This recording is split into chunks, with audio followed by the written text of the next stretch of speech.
Tribute to captain Thiru Vijayakanth sir. அதுதான் இந்த படம் வந்து அவர் படமாக எழுதும்போதே எங்களுக்கு 2020 கதை சொல்லும்போது என்ன சொன்னார் சார், இந்த படம் வந்து ஒரு ட்ரிபியூட் டு கேப்டன் அப்படின்னாரு. ஸோ நாங்கள் சொன்னோம் எப்படி கேப்டனுடைய டேட் வாங்குறது, ஏன்னா அதில் முக்கியமான அவர் தான் பாஸ், எல்லாத்துக்கும் அவர் தான் பாஸ், அவருடைய தலைமையில் தான் இந்த கதையே நடக்குது அப்படின்னு வரும்போது எப்படி சார் நம்ம அவர்கிட்ட டேட் வாங்குறதுன்னோ, இல்லை சார் நான் எப்படியாவது ரீச் பண்ணி அவங்கள டேட்டை வாங்குறேன் அப்படின்னாரு. அது பிறகு நாங்கள் வந்து விஜயகாந்த் சார் எப்படியாவது இந்த படத்தில் கொண்டு வரணும்னு சொல்லிட்டு நிறைய ஊடகங்களை நீங்கள்லாம் எழுதியிருக்கீங்க. நாங்கள் எவ்வளோ ட்ரை பண்ணிகிட்டே இருந்தோம், அவருடைய உடல்நிலை ஒத்துழைக்கல. அது பிறகு அவங்க குடும்பம் சொல்லிகிட்டே இருந்தாங்க எப்படியாவது நாங்கள் வந்து ஒரு டேட் எதாவது பண்ணிடுறோம், ஏன்னா அவருக்கு ட்ரிபியூட்டாக இந்த படம் நீங்கள் சொல்கிறீங்க, அதனால் வந்து கண்டிப்பாக பண்ணுறோம் அப்படின்னாங்க. அதுக்கு பிறகு அவருடைய பிரச்சனைகள், உடம்பு பிரச்சனை வரும்போது நாங்கள் வெயிட் பண்ணிகிட்டே இருந்தோம். 1 இயர் நாங்கள் கிட்டத்தட்ட வெயிட் பண்ணோம். 4-5 தடவை நாங்கள் போய் மீட் பண்ணி எப்படியாவது அவருடைய டைம் கிடைக்குமா அப்படின்னு நாங்கள் எதிர்பார்த்தோம். எந்த அளவுனா விஜய் மில்டன் சார் எந்த அளவு கேட்டார்னா, கடைசியில் ஒரு 2 மணி நேரம் கொடுங்க சார், மீதியெல்லாம் நாங்கள் வந்து சிஜியில் கூட பண்ணிக்கலாம் அப்படின்னு ரொம்ப ஆசைப்பட்டார் விஜய் மில்டன் சார். அது நடக்கவே இல்லை. அவர் மறைஞ்ச பிறகு நாங்கள் எந்த அளவு போயிட்டோம்னா, அவங்க குடும்பத்தில் போய் கேட்டோம், ஏஐ மூலமாக நாங்கள் ரீக்ரியேட் பண்ணிக்கிட்டோமா அந்த கேரக்டரை அப்படின்னு சொல்லி கேட்டோம். அந்தளவு வந்து இந்த படத்தில் விஜயகாந்த் சார் வரணும் அப்படின்னு ஆசைப்பட்டது வந்து விஜய் மில்டன் சார். அதை நான் இந்த இடத்துல தெளிவாக, ஏன்னா படத்தில் நிறைய பேர் நீங்கள் ஊடகங்கள் எழுதியிருப்பீங்க விஜயகாந்த் சார் இந்த படத்தில் நடிக்கிறாருன்னு. உண்மையிலேயே அந்தளவு ஆசைப்பட்டு இந்த படத்தை நாங்கள் வந்து வெயிட் பண்ணி 1 வருடம் வெயிட் பண்ணோம். ஆனால் கடைசியில் அவர் நம்மக்கிட்ட இல்லை வரும்போது என்ன பண்ணலாம், ஏஎம் வந்து அவங்களுக்கு வந்து ரொம்ப சங்கடங்கள் இருந்தது. இப்போது ஏஏல இந்த படத்துக்கு நாங்கள் கொடுக்கணுமான்னு வரும்போது அப்போ நாங்கள் உட்காந்து பேசணும். விஜயகாந்த் சார் மாதிரி ஒரு லெஜெண்ட் நம்மளுக்கு இந்த படத்தில் இருந்தால் தான் இந்த படத்துக்கு அப்ராப்ரியாக இருக்கும், ரொம்ப கரெக்டாக இருக்கும் அப்படின்னு நாங்கள் யோசித்து அந்த நேரத்தில் நாங்கள் ஒரு லெஜெண்ட் கிட்ட போனோம். அந்த லெஜெண்ட் வந்து கேட்ட உடனே சொன்னார், எல்லாம் ஓப்பனாக நாங்கள் சொன்னோம், இதுதான் நடந்தது சார், இப்போ நாங்கள் வந்து இந்த கதையே வந்து ட்ரிபியூட் ஒரு மனிதராக இருக்குது, ஆனால் இந்த கதையில் அவர் தான் மெயின் பாஸ் மாதிரி, அதை நடிக்கணும், நீங்கள் நடித்தா தான் அது கெத்தாக இருக்கும் அப்படின்னு நாங்கள் கேட்ட உடனே பண்ணிடலாம் அப்படின்னாரு. அதுதான் நம்முடைய சத்யராஜ் சார். அவருக்கு ஏன்னா அவருக்கு மேட்சிங்கான ஒரு பர்சனாலிட்டி வேணும், அவருக்கு மேட்சிங்கான ஒரு அந்த ஒரு கெத்து வேணும், அவருக்கு மேட்சிங்கான ஒரு லுக் வேணும்னா அது வந்து கண்டிப்பாக நம்முடைய சத்யராஜ் சார். அவருடைய இளமை, அவருடைய அந்த கெத்து, அவருடைய வயசு, அந்த லுக்கு எதுவுமே சம்மந்தமே இருக்காது அந்த கெத்து அந்த இளமைக்கும். அவ்வளோ பிரமாதமாக அப்புறம் வந்து அவர் வராருன்னு சொன்ன உடனே விஜய் மில்டன் சார் சொல்கிறாரு, சார் சத்யராஜ் சார் நடிக்கிறாருன்னா அப்போ நம்ம போர்ஷன்ஸ்லாம் இன்க்ரீஸ் பண்ணிவிடுவோம் அப்படின்னாரு. நான் சொன்னேன் என்னங்க நடக்குது அப்படின்னு. இல்லை சார் ஒரு காட்சி பத்தாது சார், 2 மணி நேரம் பண்ணுறேன்னு சொன்னீங்களே சார் அப்படின்னேன். சார் 2 மணி நேரம்லாம் கிடையாது, நான் 20 மணி நேரம் வரைக்கும் ஷூட் பண்ண போகிறேன், படம் ஃபுல்லாக நான் வந்து அவரை வந்து படம் ஃபுல்லாக கொண்டு வர போகிறேன், நிறைய சீன்லன்னாரு. சார் இதை நான் சொல்லவே இல்லை அவர்கிட்ட அப்படின்னா. அவர்கிட்ட நான் சொல்லவே இல்லை, சத்யராஜ் சார்கிட்ட சொன்னேன், சார் சில போர்ஷன்ஸ் இருக்குது சார், அது மட்டும் நீங்கள் ஒரு ஸ்பெஷல் அப்பீரன்ஸாக பண்ணுங்கன்னா. கடைசியில் விஜய் மில்டன் சார் சொல்கிறாரு, இல்லை சார் படம் ஃபுல்லாக வர மாதிரி நான் நிறைய விஷயம் பண்ண போகிறேன், ஏன்னா சார் அவ்வளோ கெத்தாக பண்ணுவாருன்னாரு. அதுதான் நீங்கள் பார்த்தீங்க டீசர்லேயும் சரி, அந்த மேக்கிங்லேயும் சரி, அந்த பாடல்லையும் சரி. கண்டிப்பாக இந்த படம் இன்றைக்கி ஒரு நல்ல அழகாக ஷேப்பாகி வந்திருக்குன்னா அதுக்கு என்னுடைய மனமார்ந்த நன்றிகள் இன்ஃபினிட்டி ஃபில்ம் மன்ச் சார்பில் சத்யராஜ் சாருக்கு. சார் உங்களுடைய பிளெஸிங் தான் இந்த படத்துக்கு வந்து இவ்வளோ பெரிய ஒரு கெத்தாக அமைஞ்சிருக்கு, அதுக்கு எங்களுடைய நன்றிகள் சார். நீங்கள் இந்த படத்தை என்ஹான்ஸ் பண்ணி கொடுத்ததுக்கு நாங்கள் என்றைக்குமே உங்களுக்கு கடன்பட்டிருக்கோம். அடுத்ததாக சொல்லவே வேணாம், இந்த 3 இயர்ஸ் ஜேர்னியில் எங்கள் கூட என்ன வேணாலும் சரி எல்லா விஷயத்துலையும் இன்வால்மெண்ட்டு சொல்லவே வேணாம். அவரை பற்றி நிறைய மேடைகளை நான் ரொம்ப பாராட்டி பேசியிருக்கேன். அது வந்து எங்களுடைய விஜயாநிதி சார். விஜயாநிதி சார் பற்றி சொல்லணுன்னா அந்த டெடிக்கேஷன், கமிட்மெண்ட், இது ஏன் படம் அவ்வளோதான். நேற்றெல்லாம் தூங்கலை மனுஷன், வேறு இதில் ஷூட்டிங்கில் இருக்கார், பிஸியாக இருக்கார். ஆனால் இன்றைக்கி சொன்ன உடனே நைட்டெல்லாம் ஷூட் பண்ணிவிட்டு காலங்காத்தால் சாப்பிட கூட இல்லை, ஓடி வந்துட்டார் இந்த இதுக்கு. அதுனா ஷூட்டிங் முடிஞ்சு தூங்க கூட இல்லை, வந்து இங்கே வந்து சொல்கிறாரு, சார் நான் ஏதாவது கொஞ்சமாக சாப்பிட்டுக்கிட்டோமா, பசியாக இருக்குது எனக்கு, நைட்டெல்லாம் தூங்கவே இல்லை அப்படின்னாரு. வந்து அவ்வளோ கமிட்மெண்ட்டோட ஒரு படம் சார், ஏன் படம் சார், ஏன் படம் சார். சார் இந்த மாதிரி தான் எல்லா ஹீரோக்களும் இருக்கணும். ஏன்னா இந்த இன்ட்ரடக்ஷன் மீட்டிங்கில் நான் அது இன்ட்ரடக்ஷன் டாக்கில் அது பிறகு நான் பேச முடியுமா தெரியல, அதெல்லாம் சொல்லிடுறேன். ஒரு ஹீரோன்னா ஒரு படம் ஏன் படம், நான் நடிச்சிருக்கேன், இந்த படத்துக்கு என்ன வேணாலும் சரி நான் ப்ரொமோஷனுக்கு சப்போர்ட் பண்ணுறேன், கூடவே இருக்கேன். நேற்று நான் வந்து கால் பண்ணேன், ஒரு சாங் வந்து நல்லா வந்திருக்கு, ஆனால் அந்த சாங்கில் பாடின பாடகர் எங்களுக்கு செட் ஆகலை. நான் நேற்று வந்து அவர்கிட்ட ஆர்கியூ பண்ணுறேன், சார் நீங்களே பாடிடுங்க அப்படின்னேன். சார் என்ன சார் என்னையே திருப்பி படம் சொல்கிறீங்க அப்படின்னாரு. சார் நீங்கள் தான் பாடணும் அப்படின்னேன். சரி பண்ணி கொடுத்துறேன் அப்படின்னு சொல்லிட்டு அந்த மியூசிக் டைரக்டர் சொல்கிறார், நானே பண்ணி கொடுத்துறேன், அது வந்து செட் பண்ணி எப்படியாவது பண்ணி கொடுத்துடலாம், அந்த சாங்கை கரெக்டாக உருவாக்கிடலாம் அப்படின்றாரு.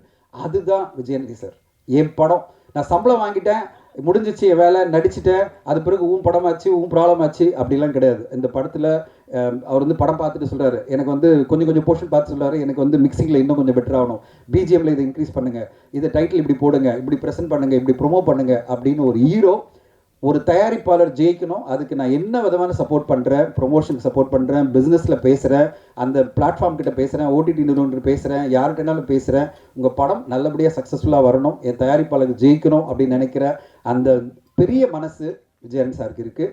எதுக்காக இந்த டீசர் லான்ச் அப்படின்னு நம்ம கொண்டு வந்தோம்னா, இந்த படம் வந்து ஒரு ஊடகங்களில் பேச்சிலே இருந்திருக்கே தவிர ஒரு ப்ரெசன்டேஷனாக உங்கள் முன்னாடி வரல, இது எப்படிப்பட்ட படம் அப்படின்னு உங்களுக்கு இன்னும் ஒரு தெளிவான டீட்டெயில் கிடைக்கணுன்றதுக்காக தான் இந்த டீசரும் இந்த பாடலும் உங்களுக்கு ப்ளே பண்ணோம். அதை விட முக்கியமாக அந்த ப்ரோமோ வீடியோ நீங்கள் பார்த்தீங்க, அவங்க 2 பேருக்குள்ள இருந்த ஒரு கான்வர்சேஷன். அவர் கேட்டார், நீங்களாம் வந்துருங்க சார், ப்ரொடியூசர்லாம் வந்துருங்க. நான் வேணாம் சார், நீங்கள் 2 பேருமே உங்கள் 2 பேரும் கலாச்சிங்க அப்படின்னு சொன்னேன். ரொம்ப அருமையாக அந்த ப்ரோமோ வீடியோ வந்திருக்கு. அதுவே உங்களுக்கு தெரியும் அவங்க 2 பேருக்கு இருந்த அந்த ஒரு கம்பராட்ரி எப்படி இருந்ததுன்னு சொல்லிட்டு. ஸோ உங்கள் எல்லோருக்கும் நன்றி, ஊடக நண்பர்களுக்கு. அண்ட் அடுத்ததாக இருக்கிறவங்களாம் பேசுவாங்க. பட் இன்ட்ரொடக்ஷனாக எல்லாரை பற்றியும் நான் சொல்லி முடிச்சுட்டேன். ஸோ தட் ஒரு உங்களுக்கு கம்ப்ளீட்டாக ஒரு வியூ கிடைக்கும்னு சொல்லிட்டு தேங்க்யூ ஸோ மச். வந்து இந்த விழாவை சிறப்பித்த அனைத்து ஊடக நண்பர்களுக்கும் மனமார்ந்த நன்றிகள். Thank you so much. மேடையிலும் மேடைக்கு முன்பும் அமர்ந்திருக்கும் நண்பர்களுக்கு என்னுடைய வணக்கம். ஏன்னா இவங்க எப்படி நண்பர்களோ அதே மாதிரி ஊடகவியலாளர்களும் என்னுடைய நண்பர்கள். சித்ரா சார் சிரிக்கிறார். அந்த அளவுக்கு நெருக்கமான பழக்கம். அதனால தான் அவங்க கரெக்டாக ஞாபகப்படுத்தினாங்க மக்கள் என் பக்கம் டைட்டிலில். சில சமயத்தில் ஒரு மனிதனுக்கு வந்து பெருமைகள் முடிவதில்லை, அலைகள் ஓய்வதில்லை அப்படிங்கிற மாதிரி. ஆக்சுவலாக மக்கள் என் பக்கம் அப்படிங்கிறது புரட்சி தலைவர் எம்ஜிஆருடைய படத்தோட டைட்டில்.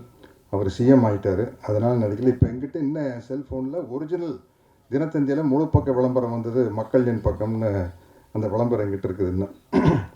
அப்போ பாலாஜி சார் படத்தில் நடிக்கிறதுக்கு புக்கான அப்போ என்ன டைட்டில் வைக்கலாங்கிறப்போ பாலாஜி சார் வந்து மக்கள் என் பக்கம்னு வைக்கலாம் சத்யராஜ் அப்படின்னு.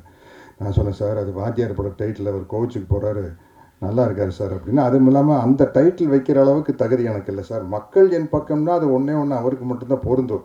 இல்லை அண்ணங்கிட்ட நான் போய் வாங்கிட்டு வந்துடுறேன் டைட்டில். நான் ஜனவரி மாதம் 1ஆம் தேதி ஒவ்வொரு வருஷம் போய் அவர்கிட்ட ஆசீர்வாதம் வாங்கி 100 ரூபா வாங்கிட்டு வருவேன். நான் போய் கேட்டால் கொடுத்துருவார் அப்படின்னு போய் கேட்டிருக்காரு. அப்போ உண்மையிலேயே புரட்சி தலைவருக்கு எனக்கு எந்த பழக்கம் கிடையாது. அதுக்கப்புறம் தான் அவர் கூட பழக்க ஆரம்பிக்கிறேன். யார் ஹீரோன்னு கேட்டார். சத்யராஜ்னு வச்சுக்கங்களேன் அப்படின்ட்டாரு. அப்படி வந்து அவருடைய டைட்டிலில் நடிக்கிற வாய்ப்பு கிடச்சி லூட்டின்னு ஒரு படத்தில் கம்ப்யூட்டர் கிராஃபிக்ஸ் மூலமாக நானும் தலைவரும் மீட் பண்ணுற மாதிரி ஒரு சீன் வரும் லூட்டியில். நம்ம துரைசார் படம். அதில் வந்து ஒரிஜினல் படத்தில் வேறு வசனம், இதில் வேறு வசனம் பேசணும் வாத்தியாருக்கு. மயில்சாமி தலைமையில் பல மிமிக்ரி ஆர்டிஸ்ட் வந்து பேசி பாட்டும் ஒன்றும் சரிப்பட்டு வரல ஏவிஎம் கார்டன் தேட்டரில். மயில்சாமி சொன்னாப்புல கரெக்டாக சத்யராஜனை கூப்பிடுங்க, அவர் தான் கரெக்டாக பேசுவார் தலைவருக்கு அப்படின்னு சொல்லி போய் அந்த சீனில் எனக்கு நானே பேசிட்டு புரட்சி தலைவருக்கு நானே டப்பிங் பேசிட்டேன். அவருக்கு டப்பிங் பேசணும் ஒரே ஆள் நானாக தான் இருக்குது. ஏன்னா குண்டடிப்பட்டதுக்கப்புறம் கூட அவர் சொந்த குரல் தான் பேசினார். நிறையா வித்தியாசம் இருக்குது. காவல்காரனில் பார்த்தீங்கன்னா பாதி படம், முக்கால்வாசி படம் வந்து ஒரிஜினல் வாய்ஸில் இருக்கும். ஒரு 2-3 சீன் தான் வேறு மாதிரி வாய்ஸில் வரும். டப்பிங் பேசினேன். அதே மாதிரி இன்னொரு பெருமை எனக்கு கிடச்சிது. நடிகர் திலகம் சிவாஜி அவர்கள் நடிக்காத கேரக்டரே இல்லை. ஒரு போலீஸ் டிபார்ட்மெண்ட்னாலும் கூட கான்ஸ்டபிள், சப் இன்ஸ்பெக்டர், இன்ஸ்பெக்டர், ஐஜின்னு எல்லா கேரக்டர்லையும் நடிச்சிருப்பார். ஒரு சட்டம் சம்மந்தப்பட்ட படம்னா ஜூனியர் வைக்கல், சீனியர் வைக்கல், ஜட்ஜு வரைக்கும் நடிச்சிருப்பார். அவர் ஆசைப்பட்டு நடிக்க முடியாத ஒரே கேரக்டர் தந்தை பெரியார் கேரக்டர் தான். அதில் நடிக்கிற ஒரு வாய்ப்பு எனக்கு கிடச்சிருச்சு. இன்றைக்கி என்னுடைய ஆறுயிர் நண்பன் விஜயகாந்த் நடிக்க வேண்டிய ஒரு கேரக்டரில் நான் நடிக்கிறதுக்கான வாய்ப்பை கொடுத்த தனஞ்சயன் சாருக்கும் விஜய் மட்டன் அவர்களுக்கும் என்னுடைய டைரக்டருக்கு என்னுடைய மனமார்ந்த நன்றி தெரிவிச்சுக்கிறேன். ஏன்னா அவ்வளவு நட்பு. விஜயகாந்த் சாரை பற்றி நான் பேசுனா அன்பு நண்பன் விஜயின் தான் விஜயின் தான் கூப்பிடுவேன். எங்களுக்குள்ள நடந்த காமெடிகள் தான் அதிகம். அது பேசினப்போ இந்த மாதிரி ஒரு புக்கே எழுதலாம். அவ்வளோ நீங்கள் அவர் திரையில் வீரமாக பார்த்துருக்கோம், ஒரு புரட்சி கலைஞர். அதை தாண்டி எங்களுக்குள்ளே நடந்த காமெடிகள் வந்து அளவிட முடியாத காமெடி. அதை மட்டுமே ஒரு புக்காக எழுதணும்னு ஆசைப்படுறேன். இந்த படத்தை பொறுத்த வரைக்கும் தனஞ்சயன் சார் என்ன, அந்த குழந்தையே நீங்கள் தான் சார். அவர்கிட்ட பாருங்கள், அவர் முகத்தில் பாருங்கள், அந்த குழந்தையே நீங்கள் தான் சார்ங்கிற ஒரு முகம் வச்சுருப்பார். நம்ம சக்தி சிதம்பரம் வந்து டைரக்டர் சக்தி சிதம்பரம் சொல்லுவார், இந்த அப்பாவியாக மூஞ்சி வச்சுட்டு அதுக்கு பேர் முரளி ஃபேஸ் அப்படிம்பார். நம்ம இதயம் முரளி இருக்காருல்ல சார், இந்த முரளி ஃபேஸை வச்சு ஏமாத்தாதீங்க சார். அந்த மாதிரி தனஞ்சயன் சார் வந்து அந்த குழந்தைய நீங்கள் தாங்க சார் மாதிரி ஒரு முகம். அவர் கேட்டார்னா கண்டிப்பாக ஒத்துக்கிட்டு தானோ. விஜய் மில்டன் டைரக்டர் அப்படின்னு ஒன்னே வந்து நான் கோலி சோடா படம் பார்த்துருக்குறேன். உடனே சரின்னு சொல்லிட்டு எனக்கு உண்மையிலேயே இது அவர் கேப்டன் நடிக்க வேண்டிய கேரக்டர் தான் நான் நடிக்கிறேன்னு எனக்கு தெரியாது. ஒன்றும் கதையே கேட்கல, விஜய் மில்டன் ஒன்று ஓகேன்னு சொல்லிட்டேன். அப்புறம் எனக்கு வந்து தம்பி விஜய் ஆண்டனி கிட்ட ஒரு ரொம்ப கம்ஃபர்டபுள் ஸ்பேஸ். அவர் கூட நடிக்கிற 3வது படம் இது. சினிமாவை தாண்டி நிறையா விஷயங்கள் விவாதிப்போம். வாத்தியார் பாட்டு மாதிரி உன்னை அறிந்தால் நீ உன்னை அறிந்தால் உலகத்தில் போராடலாம், உயர்ந்தாலும் தாழ்ந்தாலும் தலை வணங்காமல் நீ வாழலாம்ங்கிறதுக்கு சிறந்த உதாரணம் வந்து விஜய் ஆண்டனி அவர் தான். அவருடைய ப்ளஸ் பாயிண்ட் என்ன மைனஸ் பாயிண்ட் என்ன கிளியராக தெரியும். அதுதான் அவருடைய என்ன லைஃப்பில் வந்து அது ரொம்ப முக்கியமான விஷயம். இன்றைக்கி நான் இந்த ட்ரைலரு டீசர் இதெல்லாம் பார்த்ததுக்கப்புறம் உண்மையிலேயே மிரட்டிட்டாரு sir. Music director sir, super sir, பிரமாதம். அதே மாதிரி ஃபோட்டோகிராஃபி என்ன, எனக்கு விக்குக்காகவே தனியாக ரூம் போட்டு யோசிக்கிறாங்கன்னு நினைக்கிறேன். நல்ல வேளை எனக்கு தலை இப்படி இருந்தது, சௌரியமாக போச்சு. முடியோடு பிறந்ததுன்னு வச்சுங்களேன், இவ்வளோ வெரைட்டியான கெட்டப் கிடச்சிருக்காது, கட்டப்பாகவே கிடச்சிருக்காது. என்ன கண்டினியூட்டி இருந்திருக்கும் சார். மொட்டை அடிக்கணும் அப்படின்னா சார் 10 படம் கண்டினியூட்டி சார், அதெல்லாம் மொட்டையில் அடிக்க முடியாது சார்னு சொல்லி அந்த கேரக்டரே கிடைக்காம போயிருக்கும். அது இல்லாமல் இருந்ததுன்னா நல்லதாக போச்சு. சில விஷயம் சில மைனஸ் தான் ப்ளஸ்ஸாக இருக்கும். இப்போ எனக்கு கடவுள் நம்பிக்கை இல்லாதனால நிறையா பேர் பேசல, சாருக்கு இல்லை அவருக்காக நாங்கள் வேண்டிக்கிறோம் அப்படிம்பாங்க. கடைசியில் போட்டால் எனக்காக வேண்டிக்கிட்டது வந்து எக்கச்சக்கமான ஆளுங்க, என்னை தவிர எல்லாரும் வேண்டிக்கிறாங்க. கடவுளுக்கு என்ன பிடிக்கும், கடவுளுக்கு ஏன் என்ன பிடிக்குன்னா அவரை நான் டிஸ்டர்ப் பண்ணுறதே இல்லையில்ல. அப்ளிகேஷனாக போடுறது, ஏன் படம் ஓடணும். அந்த ஆள் என்ன செய்வார்? 2 பேர் எலெக்ஷன் நிற்கிறாங்க, 2 பேர் போய் தேங்காய் பழத்தோடு போய் சாமி நான் தான் ஜெயிக்கணும் அப்படின்னு அந்த ஆள் கன்ஃபியூஸ் ஆகிருப்பார். யாரோ ஒருத்தர் தாங்க ஜெயிக்க முடியும், அதுதாங்க இயல்பு. ப்ரேயிங் இஸ் நத்திங் பட் டிக்டாக்டிங் காடு. கடவுளை கடவுள்கிட்ட நீங்கள் கட்டளை இடுறீங்க. எப்படியாச்சும் என் படம் ஓடணும் அப்படின்னா வேண்டுதல், எப்படியாச்சும் என் படம் ஓடணும், 2 ஒன்று தானே. டயலாக் ஒன்று தான், எப்படியாச்சும் என் படம் ஓடணும் அப்படிங்கிறது தான். பாடி லாங்குவேஜ் தான் வேறு. அப்போ கடவுளுக்கு வந்து என்ன கோபம் வரும்னா, டே நீ யாரா என்ன கரெக்ட் பண்ணுறதுக்கு, எனக்கு தெரியாதா உனக்கு என்ன கொடுக்கணும், உனக்கு என்ன நடக்கும்ன்ட்டு. அவன் பாரியா சத்யராஜ் பாருங்க, அவன் பாட்டுக்கு போயிட்டே இருக்கான். ஏதாச்சும் நம்மளை டிஸ்டர்ப் பண்ணுறானா, எனக்கு டிக்டேஷன் கொடுக்குறானா, கமெண்ட் பண்ணுறானா, என் மேலே தப்பு கண்டுபிடிக்கிறானா. என் தப்பு கண்டுபிடிக்கிறதா, நீ செய்கிறது சரியில்லைப்பா, இப்படி செஞ்சுருக்கணும் அப்படிங்கிறது கடவுள் மேலே தப்பு கண்டுபிடிக்கிற மாதிரி. அதனால் வந்து எனக்கு அவர் என் மேலே அவருக்கு ரொம்ப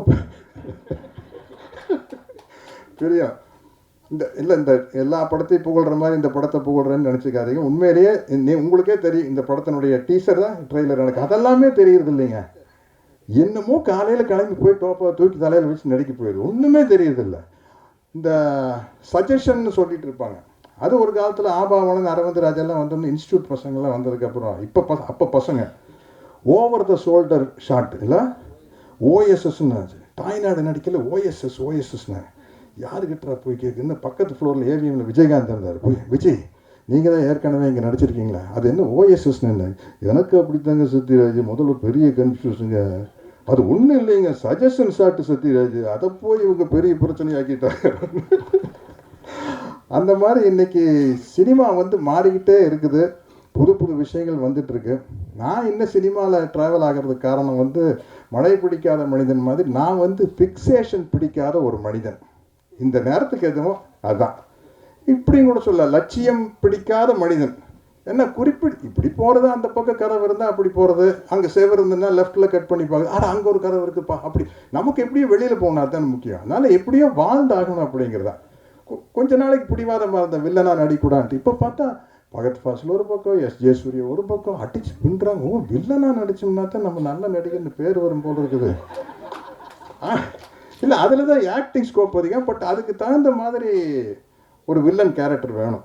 எனக்கு என்ன பிரச்சனைனா, ஒவ்வொருத்தருக்கும் ஒரு ட்ரேடு மார்க் இருக்கும். இப்போ விஜயகாந்த் சாரை படத்தில் போட்டு செவத்தில் ஏறி வரைக்கூடாதுன்னா எப்படி, ரஜினி சாரை படத்தில் வந்து ஸ்டைல் பண்ணக்கூடாதுன்னு எப்படி, அது மாதிரி சத்யராஜ்னா நக்கல் நையாண்டி லொல்லு இருக்கணும். இது வில்லனா நடிக்கையில் இது இருக்கணும்னா 2 பேர்த்துக்கிட்ட இருந்து லைசன்ஸ் வேணும்.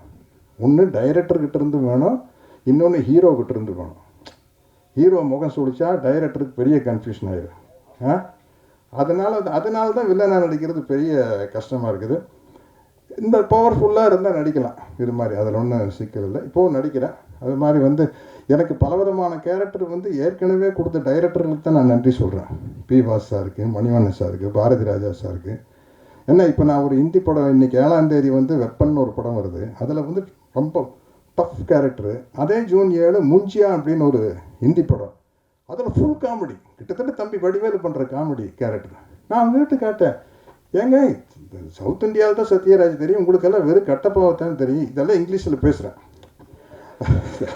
அதை நீங்கள் டிரான்ஸ்லேட் பண்ணீங்க, உங்களுக்கு கட்டப்பாவத்தான் தெரியும், நீங்கள் எப்படி எனக்கு வந்து அதாவது காமெடியனாக இருந்து டஃப் ஆகிறது இல்லை, ஃபுல்லாகவே காமெடி. வடிவேலுக்கு பதிலாக நான் நடித்தேன் அப்படி இருக்கேன் அந்த எப்படிங்க அப்படின்னா, அவங்க எப்போவோ எடுத்த என்னுடைய படத்தில் பாட்டு சார், அதில் பயங்கரமாக காமெடி ஒர்க் அவுட் ஆயிருந்தது சார், அதனால தான் அப்படின்னு சொல்லிட்டு பாருங்கள், ஜூன் 7 வருது விஜய் ஆண்டனி சார், ஃபுல்லாகவே காமெடி. ஆமாம், அப்படி பலவிதமாக இல்லை அள்ளி தெளித்த பி. வாஸ் அவர்களுக்கும், மணிவண்ணன் அவர்களுக்கும், பாரதி ராஜா அவர்களுக்கும், ஃபாசில் அவர்களுக்கும், ஜோஷி போன்ற இயக்குநர்களுக்கும், குருதனபாலுக்கும், எஸ்பி முத்துராம சாருக்கும் நான் நன்றி சொல்லிக்கிறேன். ராஜசேகர் சார் தகடு காக்கி சட்டையெல்லாம் அவர் தான் சொன்னார். இப்படி பல சத்யராஜை காட்டி வச்சனால்தான் இன்றைக்கி விஜய மில்டன் சார் மாதிரி ஆளுகள்லாம் எங்கிட்ட, புது இயக்குநர்கள்லாம் எங்கிட்ட வர்றாங்க. அதனால் அவர்களுக்கும் நன்றி கூறி, இன்னும் என்னை அரவணைத்து அழைத்து சென்று கொண்டிருக்கும் இந்த இன்றைய திரையுலகத்திற்கும் நன்றி கூறி விடைபெறுகிறேன். வணக்கம். வணக்கம். ரொம்ப சந்தோஷமாக இருக்குது. அது இது வரைக்கும் ஆல்மோஸ்ட் ஒரு 15 படம் நடிச்சுப்பேன் நினைக்கிறேன். பல ப்ரெஸ் மீட்டு, பல மேடைகள் பார்த்துருக்குறேன். இந்த மேடை வந்து ஃபுல்லாகவே கவிதை மாதிரியே இருந்துச்சு சார். ஆக்சுவலாக சத்தியமாக தனஞ்சயன் சார் நீங்கள் பேசுனது, மில்டன் சார் பேசுனது, சத்யராஜ் சார் பேசுனது எல்லோரும் ஒண்டர்ஃபுல். அதாவது இங்கேருந்து வந்த மாதிரி இருந்துச்சு சார். எல்லாம் பிளான் பண்ணி எழுதி வச்சுலாம் அது வராது, ஒரு கவிதை மாதிரியே இருந்துச்சு. வழக்கமாக நம்ம பேசுவோம் இல்லையா, ஸ்டேஜில் உட்காந்துருக்கும்போது வழக்கமாக அவர் சூப்பர் சொல்லும்போது எல்லா மேடையும் அப்படி தான் நடக்குன்றதை தாண்டி ஒரு பெரிய ஒரு விஷயம் இருந்துச்சு. 3 வருஷம் விஜய் மில்டன் சார் ரொம்ப கஷ்டப்பட்டு வளைச்சிருக்கீங்க. பல விஷயங்களை தாண்டி, கொரோனா விஷயங்கள்லாம் தாண்டி கூட எவ்வளோ ஒரு டேரக்டரோட பெயின் எனக்கு தெரியும். ஸோ பல விஷயங்களை தாண்டி இந்த படம் வந்து மாபெரும் வெற்றி படமாக உங்களுக்கு அமையணும்னு சொல்லிட்டு நான் ஆசைப்பட்றேன். உண்மையிலேயே கண்டிப்பாக எனக்கே புதுசாக இருந்துச்சு. இந்த ட்ரெய்லர் நான் பார்க்கல. ட்ரெய்லரு நீங்கள் பண்ண விஷுவல், நீங்கள் முதல்ல காமிச்சது இதுக்கும் அவ்வளோ பெரிய மேஜிக் டிஃப்ரென்ஸ் இருக்குது. இது மாதிரி படத்துலேயும் உங்களோட இன்புட்டு, உங்கள் ஸ்டைல் ஆஃப் மேக்கிங், நீங்கள் எதிர்பார்க்குற விஷயம்லாம் அமைஞ்சு கண்டிப்பாக இந்த ஒரு படம் வந்து ஒரு மாபெரும் வெற்றி படமாக உங்களுக்கு அமையணும்னு சொல்லிட்டு ரொம்ப ஆசைப்பட்றேன். Same with producers also. இவ்வளோ கஷ்டப்பட்டு ரொம்ப பணம் இன்வெஸ்ட் பண்ணி ஒரு 3 வருஷம் எவ்வளோ வட்டி யூஸ் பண்ணியிருப்பீங்க, எவ்வளோ விஷயத்தை கடந்து வந்திருப்பீங்க. இப்போ பிஸ்னஸும் ரொம்ப டைட்டாக இருக்குது. இந்த சூழ்நிலையில் உங்கள் படத்தை ரிலீஸ் பண்ணுறதே பெரிய விஷயம். ஸோ இந்த மாதிரி இந்த மாதம் இந்த படம் ரிலீஸ் ஆகுது அப்படின்னு நினைக்கும் ரொம்ப சந்தோஷமாக இருக்குது. இந்த படத்தை தொடர்ந்து நீங்களும் நிறைய படங்கள் தொடர்ந்து பண்ணணும்னு சொல்லிட்டு ஆசைப்பட்றேன். Achu Rajamani, thank you so much for doing this music. Rerecording பண்ணதுக்காக ரொம்ப அருமையாக நீங்கள் ஸ்கோர் பண்ணியிருக்கீங்க சார் சொன்னார். இன்னும் ஒர்க் போயிட்டுருக்கு. ஸோ இந்த படத்தோட உங்கள் சாங் கேட்டேன், ஆக்சுவலாக ரொம்ப நல்லா இருந்துச்சு. கிளைமேக்ஸில் ரொம்ப அருமையாக பாடியிருந்தீங்க. உங்களுக்கு பெரிய பிரேக்காக இந்த படம் கண்டிப்பாக அமையணும். மேகா ஆகாஷ், உங்களோட ரொம்ப நீங்கள் பேசுகிறது ரொம்ப அழகாக இருக்குது மேகா. ஆக்சுவலாக ஆக்டிங் முடித்த பிறகு இஃப் பாசிபிள் டைம் இருக்கும்போது ஃப்யூச்சரில் ஏதாவது வாய்ப்பு இருந்தால் நீங்கள் டப்பிங் கூட ட்ரை பண்ணலாம். அவ்வளோ அழகாக இருக்கும் உங்கள் வாய்ஸ். ஆக்சுவலி இந்த எந்த டப்பிங் ஆர்டிஸ்ட்டையும் இல்லாத ஒரு, இவங்க சவிதான்னு ஒரு ஆர்டிஸ்ட் நான் அந்த டைமில் ஒர்க் பண்ணியிருக்கேன். ஈக்குவலன் டு அந்த பர்ஃபார்மன்ஸ், நீங்கள் பேசுகிற டிக்ஷன்லாம் ரொம்ப அழகாக இருக்குது. நீங்கள் நிறைய படங்கள் பண்ணணும். உங்களோட வடக்குப்பட்ட ராமசாமி பார்த்தேன், இதுலேயும் பார்த்தேன். ரொம்ப சட்டில்டு ஆக்டிங், டேரக்டர் சார் சொன்ன மாதிரி. Wonderful working with you. Thank you so much. Sathyaraj sir, I am so blessed to work with you sir. Thank you sir. ரொம்ப ஒரு இனம்புரியாத கனெக்ட் உங்களுக்கு எனக்கு எப்போவுமே இருந்துகிட்டே இருக்குது. Thank you so much for working with me sir. அடுத்த படமும் ஒர்க் பண்ண போகிறோம் சேர்ந்து. ரொம்ப நன்றி சார். ரொம்ப அருமையாக வந்திருக்கப்போ ஸ்டைலிஷாக ஒர்க் பண்ணி வரீங்க. Thank you so much. அப்புறம் இவர் பிரவீன் கேல் சாரோட அசிஸ்டன்ட் பிரசன்னா, ரொம்ப நல்லா இருக்குப்பா. இது வரைக்கும் நான் பார்க்கல, இப்போ தான் பார்த்தேன். ரொம்ப டைட்டாக பண்ணியிருக்கீங்க. ஆக்சுவலி ரொம்ப நல்லா சவுண்ட் டிசைன் நல்லா பண்ணியிருக்கீங்க. உண்மையிலே ரொம்ப எங்கேஜிங்காக இருந்துச்சு இந்த ட்ரெய்லர், டீசர், வாட் எவர் நீங்கள் பண்ணது எல்லாமே ரொம்ப அருமையாக இருந்துச்சு. நீங்கள் ஒரு பெரிய எடிட்டர், எவ்வளோ முக்கியமான விஷயம் அப்படின்னு எனக்கு தெரியும். ஸோ ஃப்யூச்சரில் பெரிய எடிட்டராக கண்டிப்பாக நீங்கள் வரணும். Thank you sir. அப்புறம் பிரணீதி இல்லை பிரணீதா 420 தானா? இல்லை, ஐ மீன் மார்க்கு உண்மையை கரெக்டாக தோராயமாக. So wonderful. So singer too இல்லையா நீங்கள்? ஆக்சுவலாக நிறைய பாடணும், நல்லா பண்ணணும். All the best sir. Ramana sir, thank you sir.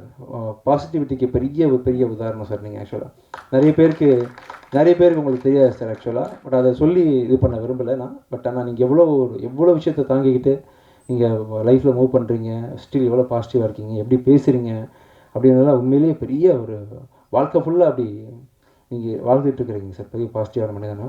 நீங்களும் ஒரு படம் பண்ணணும் சார். அது என் படமாகவே இருக்கணும்னு நான் ஆசைப்பட்றேன். Will try sir.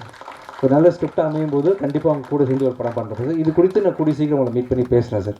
என்ன நடக்குதுன்னு பேசுவோம் நம்ம. Thank you so much 10 Cloud music. ரொம்ப நல்ல ஆல்பம் அக்வயர் பண்ணியிருக்கீங்க.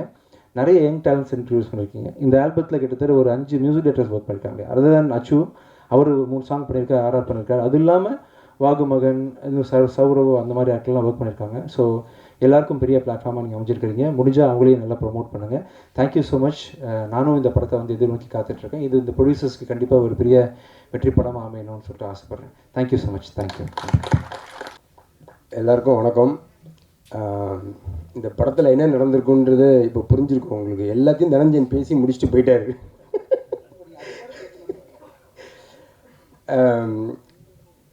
இந்த ப்ராஜெக்ட் ஆரம்பித்ததுக்கு 2 பேர் தான் காரணம். ஒன்று வந்து தனஞ்சயன் சார், இன்னொன்று விஜய் அண்ணி சார். முதல்ல அவங்களுக்கு நான் தேங்க்ஸ் சொல்லிக்கிறேன். சும்மா விளையாட்டாக நான் தனஞ்சயன் சார்ட்ட ஒரு நாள் பேசும்போது அவர் ஆரம்பிச்சு விட்ட விஷயம் கதை சொல்லி உடனே விஜய் அண்ணி சாருக்கு ஃபார்வர்ட் பண்ணார். விஜய் அண்ணி சார் வந்து உங்கள் நண்பர் தானே போய் பாருங்கள் அப்படின்னாரு. சார் அதான் சார் பிரச்சனை. விஜய் அண்ணி சாரும் நானும் வந்து ஒரு 20 இயர்ஸாக நாங்கள் ஃப்ரெண்ட்ஸு. இன்ஃபேக்ட் கோலி சோடா படம் வந்து ஃபஸ்ட்டு விஜய் அண்ணி சார் தான் ப்ரொடியூசர். விஜய் அண்ணி சார் வந்து ஹீரோவாக லான்ச் பண்ணியிருக்க வேண்டியதே நான் தான். அது மிஸ் ஆயிடுச்சு. ஸோ அப்போவே நாங்கள் வந்து க்ரீன் பாட்டில்னு ஒரு கம்பெனி ஆரம்பித்து 2 பேரும் பார்ட்னர்ஷிப்பில் அந்த படத்தை எப்படியா பண்ணிடணும்னு நினச்சோம். அது அப்போது டேக் ஆஃப் ஆகலை. அதுக்கு வந்து என்ன காரணம் அப்படின்னா, நானும் விஜய் அண்ணியும் வந்து ஆல்மோஸ்ட் எல்லாத்துலேயும் ஒரே கேரக்டர். அவர் ஒரு நாள் வந்து மில்டன் 2 கத்தி வந்து ஒரு உரையில் இருக்க முடியாது அப்படின்ட்டு. சரி சார், அப்போ நம்ம வந்து நண்பர்களாகவே ட்ராவல் பண்ணுவோம்னு சொல்லிட்டு இன்றைக்கு வரைக்கும் அந்த ஸ்பேஸை வந்து விஜய் அண்ணி சாரும் சரி நானும் சரி ஒரு ப்ராடக்டை வந்து ஓன் பண்ணிக்கிறதுல வந்து நான் கேமராமேனாக இருக்கும்போதும் சரி அந்த ப்ராடக்டை கதை கேட்டுட்டா அதுக்கப்புறம் வந்து அது ஏன் ப்ராடக்டாக ஆகிடும் அப்படின்னு நான் நினச்சிப்பேன். டைரக்டருக்கும் எனக்கும் சண்டை வந்துக்கிட்டே இருக்கும். இல்லை சரி இதுதான் கரெக்டு இதுதான் கரெக்டுன்னு சண்டை போட்டே இருப்பேன். விஜய் அண்ணி சாரும் அதே கேரக்டர் தான். அவர் வந்து ஒரு மியூசிக் டைரக்டர், எடிட்டர், அவர் ஒரு டைரக்டர், எல்லாமே அவருக்குள்ளே இருக்குது. தயாரிப்பாளர் எல்லாமே தெரியும் அவருக்கு. ஜென்ரலாக டைரக்டர்ஸ்க்கு வந்து ஒரு ப்ரொடியூசரோட பெயின் தெரியாது, ஆனால் இவருக்கு வந்து எல்லா ஆஸ்பெக்டும் தெரியும். ஸோ அதனால் அவருக்கும் வந்து ஒப்பீனியன் இருக்கும், எனக்கும் ஒப்பீனியன் இருக்கும். அதை தாண்டி இந்த மழை பிடிக்காத மனிதனில் வந்து இவ்வளோ இந்த 3 இயர்ஸில் வந்து இவ்வளோ ஈஸியாக எங்களுக்குள்ளே வந்து ஒரு கம்யூனிகேஷன் இருந்தது. அது ரொம்ப சந்தோஷமாக இருந்துச்சு எனக்கு. என்னென்னா க்ரியேட்டிவ் டிஃப்ரென்ஸை தாண்டி ஒருத்தர் மேலே ஒருத்தருக்கு வந்து ஒரு ரெஸ்பெக்ட்டும் ஃப்ரெண்ட்ஷிப்பும் இருந்துச்சுன்னா அவங்களுக்கு வந்து என்ன டிஃப்ரென்ஸ் ஆஃப் ஒப்பீனியன் இருந்தாலும் ஒன்றா ட்ராவல் பண்ணலான்றதை நான் இந்த படத்தில் கற்றுக்கிட்டேன். Thank you Jayani sir. அண்ட் என்னோட கவிதை புத்தகம், அதாவது இந்த புக்கை எழுதி முடித்த உடனே டைரக்டர் ராஜமுருகன் வந்து சார் புக்கு நல்லா வந்திருக்கு, ஒரு ஃபங்க்ஷன் வைங்களேன் சார், எல்லோரையும் கூப்பிட்டு ஒரு ஃபங்க்ஷன் வைங்களேன் சார் அப்படின்னாரு. முருகன், நம்ம சினிமா ஆடியோ ஃபங்க்ஷன்லாம் நீங்கள் போயிருக்கீங்களா? அப்படியே டீசர்ட் ட்ரெய்லர் பார்த்தோன்னே ஒரு பானை சோற்றுக்கு ஒரு சோறு பதம், இதை பார்க்கும்போது நம்ம வந்து 100ஆவது நாள் விழாவில் மீட் பண்ணுவோம் அப்படின்னு ரொம்ப ஃபார்மலாக பேசுகிற மாதிரியே ஒரு ஃபீல் இருக்கும். ஆனால் வேறு வழி இல்லை, அதை தான் பேசி ஆகணும். அங்கே வந்து ஒரு குட் வைப்ஸ் க்ரியேட் பண்ணுறது தான் நம்ம போயிருக்கோம். ஸோ அதை பண்ணி ஆகணும். அதே மாதிரி தான் இப்போ பொயட்ரி ரிலீஸ் ஃபங்க்ஷன்ஸும் ஆயிடுச்சு. இந்த கவிதையை படிக்கும் பொழுது இவர் வந்து இப்படிப்பட்டவரா அப்படிலாம் எல்லாம் பேசிகிட்டே இருக்காங்க. அதுக்காக ஒரு மீட்டிங் அரேஞ்ச் பண்ணி நடுவில் போய் உட்காந்து அதெல்லாம் வாங்கிட்டு வர்றதுக்கு எனக்கு பிடிக்கலன்னு சொல்லி சொன்னேன். கடைசியில் அது ரெண்டும் ஒரே மேடையிலேயே நடந்துருச்சு எனக்கு. ஆனால் உண்மையாக சொல்கிறேன், எனக்கு இதுதான் வந்து மோஸ்ட் ஹாப்பியஸ்ட் திங் இந்த ஃபங்க்ஷனை பொறுத்த வரைக்கும். என்னென்னா எல்லாருக்கும் ஒவ்வொரு கெட்ட பழக்கம் இருக்கும். என்னோடய கெட்ட பழக்கம் வந்து எழுதிட்டே இருக்கிறது. அந்த எழுத்தெல்லாம் ஒரு வடிவமாக்கி ஒரு புத்தகமாக்கி அதை வந்து மற்றவங்களுக்கு கொண்டு போய் கொடுத்து சேர்க்குறதுன்றது வந்து எனக்கு வராது. எழுதுறத விட என் வேலை முடிஞ்சிருச்சுங்கிற மாதிரி இருக்கும். ஆனால் தனஞ்சயன் சார் அதை படிச்சுட்டு இது வந்து எல்லாருக்கும் கொடுப்போம் அப்படின்னு சொல்லி இந்த ப்ராஜெக்ட் ஆரம்பிச்சதுலேருந்து மழை பிடிக்காத மனிதன் நான் டைட்டில் வச்சுட்டேன்.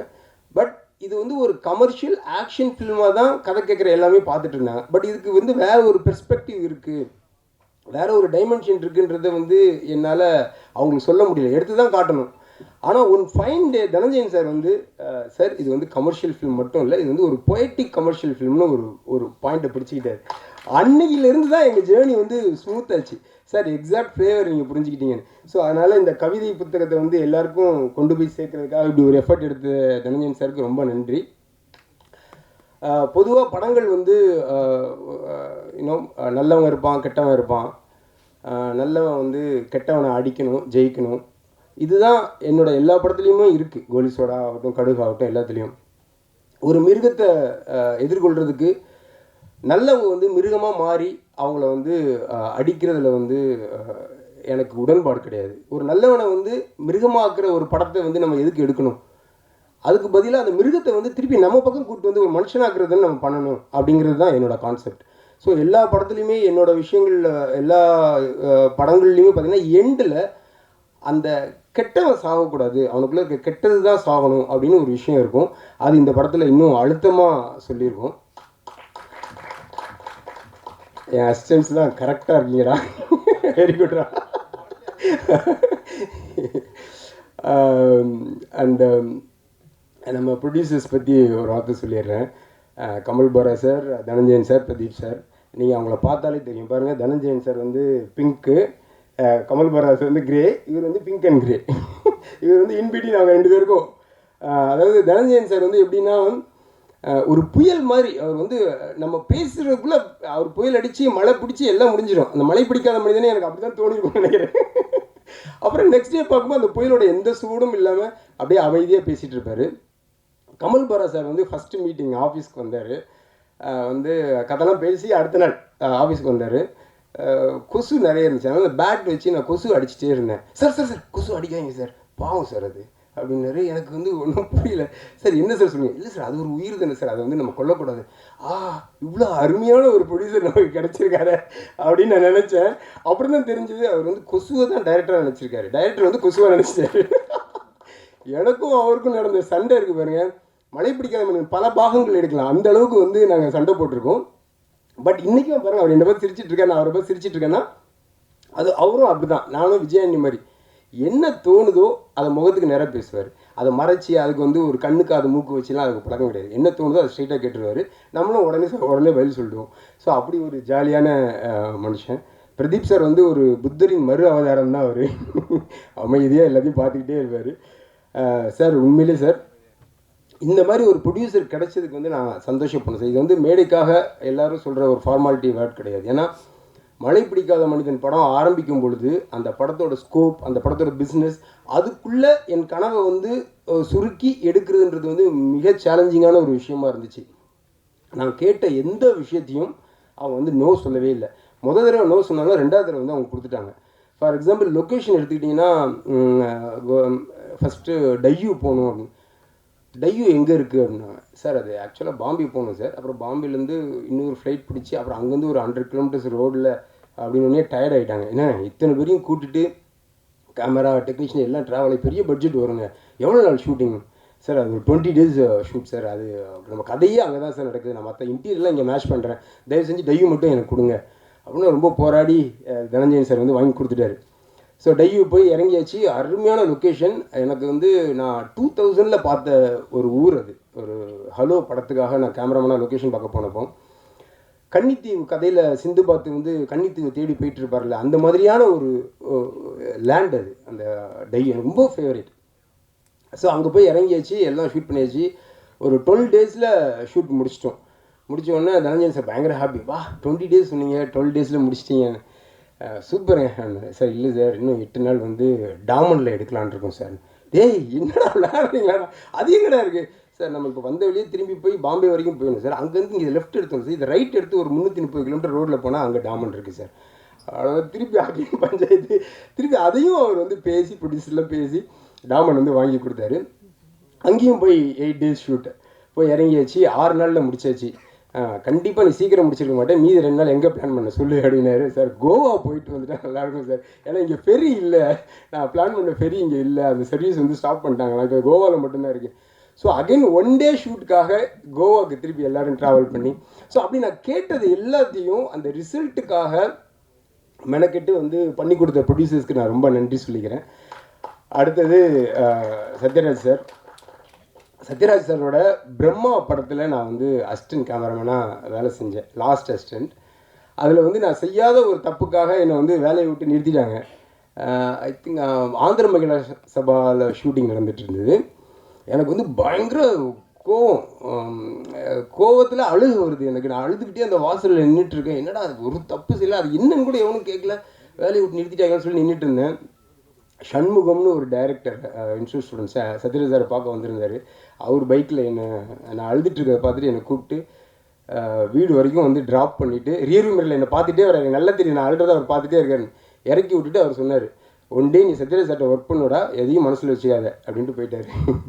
30 வருஷம் ஆயிருக்கு சத்யராஜ் சாரை ரீச் பண்ண. 24 91 இல்லை சார், 91 பிரம்மா 34 வருஷம் ஆயிடுச்சு சத்யராஜ் சாரை மீட் பண்ணுறதுக்கு. சத்யராஜ் சார் வந்து நான் ஒன் டே டேட் தான் அவர்கிட்ட கேட்டோம். அவரோட லுக், அந்த கெட்டப்லாம் அவர் போட்டு அந்த ஃபோட்டோஷூட் பண்ணி பார்த்தோன்னே எனக்கு ஒன்றுமே புரியல. என்னடா இப்படி ஒரு மனுஷன் இப்படி ஒரு அழகாக இருக்கார், இவர் வந்து எப்படி கம்மியாக யூஸ் பண்ணுறதுன்னு சொல்லிட்டு அந்த ஒன் டேல வந்து வேறு என்னென்ன பண்ணலான்னு சொல்லி பயங்கரமாக பிளான் பண்ணி டீமை வந்து பயங்கரமாக ரெடி பண்ணி இத்தனை மணிலேருந்து இத்தனை வரைக்கும் அதை எடுக்கிறோம். லொக்கேஷன் வந்து 2 o'clock தான் உள்ளே விடுவாங்களாம். ஸோ காலைல இங்கே எடுக்கிறோம். அதுன்னு பயங்கரமாக பிளான் பண்ணி வச்சுட்டு சத்யராஜ் சார் வந்து சீனியர் ஆக்டர். ஸோ அவர் வந்து நான் ஸ்டாப்பாக நம்ம எப்படி வேலை வாங்க போகிறோம்னு நான் யோசித்து போய் இறங்கி பண்ணிக்கிட்டே இருக்கும். அப்படி ஒரு கோஆப்ரேஷன், ஒரு கொஸ்டின், ஒரு முகச்சுளிப்போ என்னங்க அப்படின்னு ஒரு விஷயம் கூட இல்லாமல் எடுத்துக்கிட்டே இருக்காரு. நான் எடுத்து அடுத்த ஷாட் செட் பண்ணுற கேப்பில் தனஞ்சயன் சார் வந்து கூப்பிட்டு போயிட்டு ஃபோட்டோ ஷூட் பண்ணிடலாம் வாங்க அப்படின்னு ஃபோட்டோ வேறு எடுத்துகிட்டு இருப்பார். சத்யராஜ் சார் சாப்பிட்டாரா இன்பிட்வீனில் என்ன இருந்தது எனக்கு ஒன்றுமே புரியல. நைட்டு 8 o'clock என்னை அனுப்புங்க. மறுநாள் ஏதோ ஃப்ளைட் அவருக்கு 7:50 சம்திங். சார் இதான் சார் லாஸ்ட் ஷாட்னு சொல்லி முடிச்சு அந்த ஷாட்டை செட் பண்ணிவிட்டு இதெல்லாம் ட்ராக் போடுங்கன்னு சொல்லிட்டு உட்காந்து நான் சும்மா செக் பண்ணுறக்கா அப்படி ஒவ்வொன்றா பார்க்குறேன். முக்கியமான ஒரு ஷாட்டை விட்டோம். கீழே ஷூட் பண்ணிட்டு இருந்தோம், லைட்டெல்லாம் ஷூட் பண்ணி மேலே வந்து இப்போ செட் பண்ணிகிட்டு இருக்கோம். ஆஹா இது லாஸ்ட் ஷாட்னு சார்ட்ட சொல்லிட்டோம். இப்போ திருப்பி லைட்டெல்லாம் ஷூட் பண்ணி கீழே லைட் பண்ணி எடுக்கணும், இன்னொரு 1/2 hour ஆகுமேன்னு சொல்லிட்டு அந்த லாஸ்ட் ஷாட்டை எடுத்துகிட்டு சார் ஒரு ஷாட் மிஸ் பண்ண அதெல்லாம் ஒன்றும் இல்லைங்க வாங்கன்னு அவர் இறங்கி போயிட்டார் கீழே.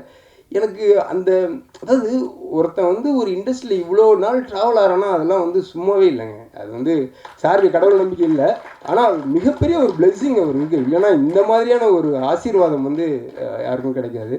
சார் ரொம்ப தேங்க்ஸ் சார் அதுக்கு. அடுத்து அச்சு வந்து ஆக்சுவலி இந்த படத்துக்கு வந்து நான் விஜயானி சார் தான் மியூசிக் டைரக்டராக போட்டிருந்தேன். அந்த ஒரு வரை 2 கத்தியா என்னன்னு தெரியல.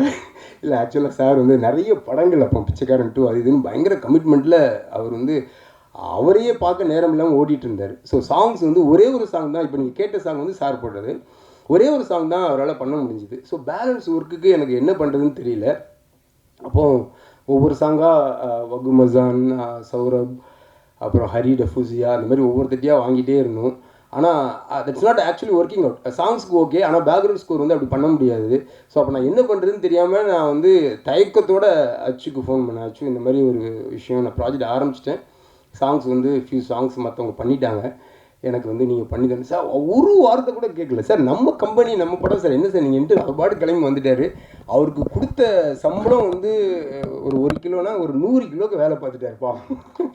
அவர் வந்து மாற்றி மாற்றி மாற்றி கடைசி வரைக்கும் எனக்கு திருப்தி வர வரைக்கும் வாங்குறதுக்கு ரொம்ப ஸ்ட்ரெயின் பண்ணி அவர் எந்த முகசுளிப்பும் இல்லாமல் காலையில் இதான் சார் ஃபைனல்னு அனுப்புவார். நான் மத்தியானம் 2 மணிக்கு வாய்ஸ் நோட் அனுப்புவேன், அச்சு இத்தனை கரெக்ஷன்ஸ் இருக்குன்னு.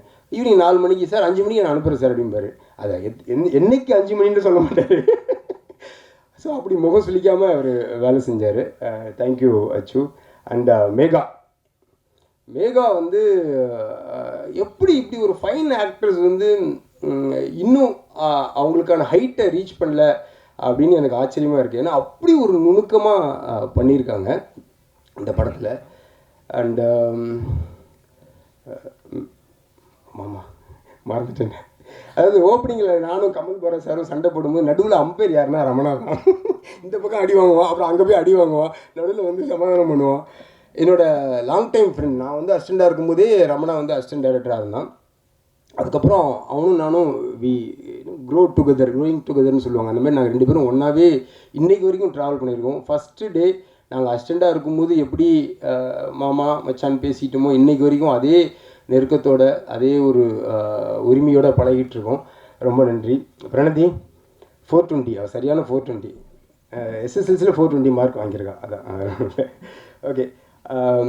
மற்றபடி நம்ம டீம் அண்ட் என்னோடய டீம் ஒரே செகண்ட் ப்ளீஸ், எல்லாம் மேலே வாங்க வாங்க ப்ளீஸ். நம்ம டீம் இந்த அதாவது ஒரு படம் வந்து எப்போவுமே ஒரு ஆரம்பித்து ஒரு ஒவ்வொரு அரிசியில் ஒவ்வொரு பேர் எழுதியிருக்குன்னு சொல்லுவாங்க. அந்த மாதிரி ஒவ்வொரு படம் கதை எழுதும் போதும் அது ரிலீஸ் டேட் எழுதப்பட்டிருக்கும்.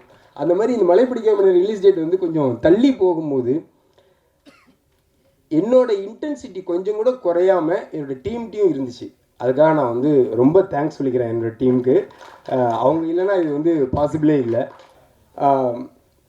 அப்புறம் படத்தில் வந்து டாலி தனஞ்சயா அண்ட் பிருத்வி அம்பார் 2 பேரும் வந்து கன்னடத்தில் வந்து இண்டிவிஜுவலாக ஹீரோஸாகவே பண்ணிகிட்ருக்காங்க.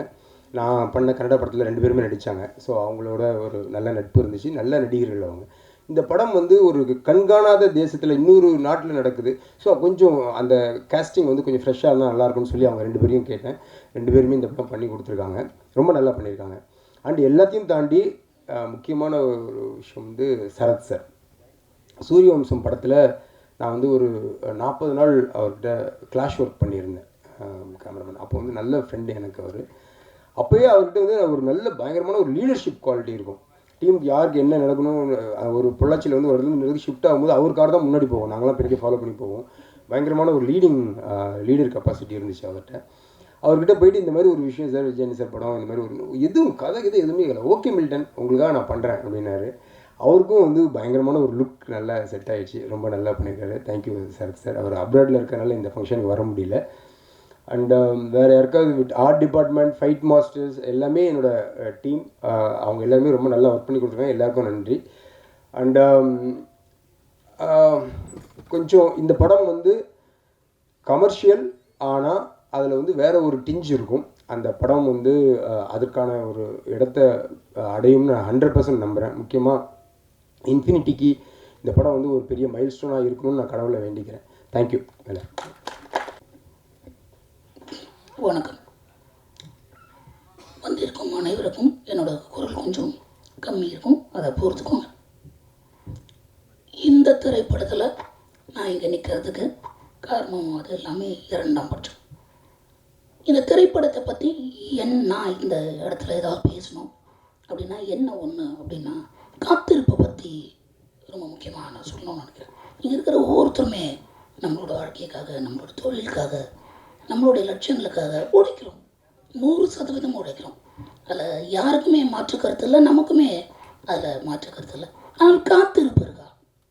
ஒரு ஒரு ஒரு இடத்த, ஒரு விஷயத்தை அடையிறதுக்கு ஒரு ஒரு ஒரு குறிப்பிட்ட காலம் அதற்காகும் அப்படின்ற அந்த காத்திருப்பு இங்கே இருக்கிற ஒவ்வொரு மனிதருக்கும் இந்த படத்தை பொறுத்த வரைக்கும் ரொம்ப அழகாக இருந்தது.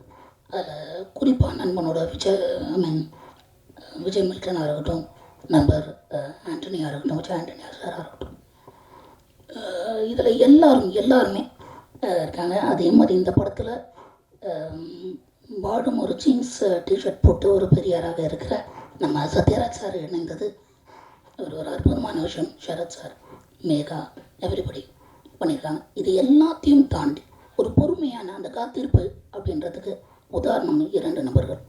ஒன்று தனஞ்சயன் சார், இன்னொன்று Kamal porous. Because not only they invest on the product, they really literally waited for the result with all the pains and pressures. அது எல்லாத்தையும் பண்ணி இந்த ஒரு படத்தை ஒரு கலெக்டிவாக, நண்பன் சொன்ன மாதிரி எத்தனையோ difference of opinion with each other, எவ்வளவோ டிபேட்ஸ் அண்ட் ஆர்குமெண்ட்ஸ் இருந்தாலும் they are collectively targeted one particular success. அது விஜய் மில்டன்லேருந்து விஜய் ஆண்டனி சார்லேருந்து எல்லாருமே சேர்ந்து ஒரு ஒரு ஒரு தரமான வெற்றி படம் அவங்க எல்லாருக்குமே பழக்கம் தான். விஜய் ஆண்டனி சார்லேருந்து எல்லாருக்குமே வெற்றி படங்கள் என்பது இந்த குழுவில் இருக்கிற ஒவ்வொருக்குமே பழக்கமான விஷயம்தான். ஆனால் ஒரு தரமான ஒரு வெற்றி படம் அமையணுன்றதில் ஒவ்வொருக்கும் அதை இன்வெஸ்ட்மெண்ட்டும் டைமும் கொடுத்து காத்திருந்து இந்த ப்ராடக்டை இன்றைக்கி இந்த மழை பிடிக்காத மனிதன்ன்றதை இன்றைக்கி உங்கள் முன்னாடி, பத்திரிகையாளர் முன்னாடியும், மீடியா முன்னாடியும் கொண்டு வந்து சேர்த்துறதுக்கு, including all those and direct அந்த nature every technician work and suffered and gone through a lot of obstacles பண்ணி இன்றைக்கி கொண்டு வந்து நிறுத்தியிருக்கோம். உங்கள் எல்லாரோட ஒத்துழைப்பும் எல்லாரோட ஆதரவும் மக்கள்கிட்ட கொண்டு போய் நிற்கிறதுக்கு இந்த இயற்கையும் உங்களையும் வேண்டி கேட்டுக்கிறேன். எல்லாரும் இங்கே வந்திருக்கு. Thanks for coming and supporting us.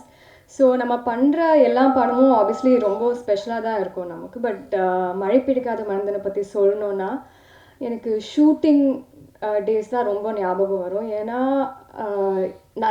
நிறைய லொக்கேஷன்ஸ் போனோம், நிறைய கஷ்டமான சீன்ஸ் இருந்தது. பட் அது கூட அந்த செட்டில் எப்போவுமே ஒரு பாசிட்டிவிட்டி, ஒரு ஹாப்பினஸ் எனக்கு ரொம்ப பிடிச்சி போன ஒரு செட். லைக் ஜென்ரலாக நான் 7 o'clock எழுந்துக்கணும், அது செட்டுக்கு போனேன்னா நான் ரொம்ப like obviously I'm not a morning person. But இந்த செட்டுக்கு போகும்போது I was very very happy. And அதுக்கு நிறைய பேரை தேங்க் பண்ண வேண்டியது இருக்குது. ஃபர்ஸ்ட் இந்த ஏடிஸ் ரியலி அவங்க எல்லாரையும் ரொம்ப நல்லா பார்த்துக்கிட்டாங்க. And they help you in every situation. So thank you உங்கள் எல்லாருக்கும். And அதுக்கப்புறம் I got an opportunity to work with amazing actors and your producers, thank you so much, and of the technicians, everybody who worked on the film, and mainly Vijay Antony sir, Vijay Milton sir. Like work wise நான் நிறைய கற்றுக்கிட்டேன் உங்ககிட்ட இருந்து, but you all are such great human beings and people. Like நீங்கள் எல்லாரையும் you treat everybody equally, and you know, and the positivity and the good vibe setல it was always there because of both of you. Thank you in the opportunity. I hope I get to work with you again. Thank you all. ஒரு அருமையான படம் பண்ணியிருக்கோம். Thank you Milton sir, infinity எல்லாருக்குமே ஒரு பெரிய நன்றி. we've been through a lot and we've done something very nice. to Vijay Antony brother, fantastic work. first time நம்ம ரெண்டு பேர் ஒர்க் பண்ணுறோம். சத்யராஜ் சார் பற்றி நான் சொல்லவே தேவையில்லை. Sir you're a legend and I'm a big fan. Mega have done a fantastic job. உங்கள் எல்லாருக்கும் இந்த படம் கண்டிப்பாக பிடிக்குன்ற நம்பிக்கை இருக்குது. என் ஒர்க்கை பற்றி நானே பேசக்கூடாது, நீங்கள் பார்த்து சொல்லுங்கள். தேங்க்யூ. ஸோ டைட்டில் மழை பிடிக்காத மனிதன். சார் வந்து என்னை கூப்பிட்டார் பிஸ்னஸ் பேசுறதுக்காக, இந்த மாதிரி ஆஃபீஸ் வாங்கன்னு. டைட்டில் சொன்னப்போ மழை பிடிக்காத மனிதன் சொன்னோன்னே என்ன சென்னை ஃப்ளட்டு பற்றி ஏதாவது சார் படம் எடுத்து வச்சிருக்காரான்னு சொல்லிட்டு, சார் வரேன் ஆஃபீஸ் வரேன்னு சொல்லிட்டு போய் பார்த்தோன்னே தான் சொன்னார், இந்த மாதிரி சார் விஜய் ஆண்டனி மியூசிக்கில் ஒரு படம் இருக்குது, அப்புறம் அச்சு ராஜாமணி சார் ஒரு 3 பாட்டு பண்ணியிருக்காருன்னு சொன்னார். சாங்ஸ் பார்த்துருந்தோம். டைட்டில் எவ்வளோ பொய்டிக்காக இருக்கோ அது மாதிரி சாங்ஸும் நிஜமாகவே பொய்டிக்காக இருக்குது. மழைக்கே பிடிக்கிற மாதிரி வராத வான்மழைன்னு ஒரு பாட்டு இருக்குது படத்தில். அதே மாதிரி மனிதர்கள் எல்லாருக்கும் பிடிக்கிற மாதிரி ஒரு 3 பாட்டு, டான்ஸ்க்கு தேவையாக டான்ஸ்க்கு ஒரு பாட்டு விஜய் ஆண்டனி சார் போட்டிருக்காரு. அதே மாதிரி ஒரு 2 சாங்ஸ் அதே மாதிரி அச்சு ராஜாமணி சார் வேறு 3 சாங்ஸ் போட்டிருக்காரு. ஸோ சாங்ஸ் எல்லாமே நல்லா இருக்குது. வீடியோ சாங்காக நான் பார்த்தேன்.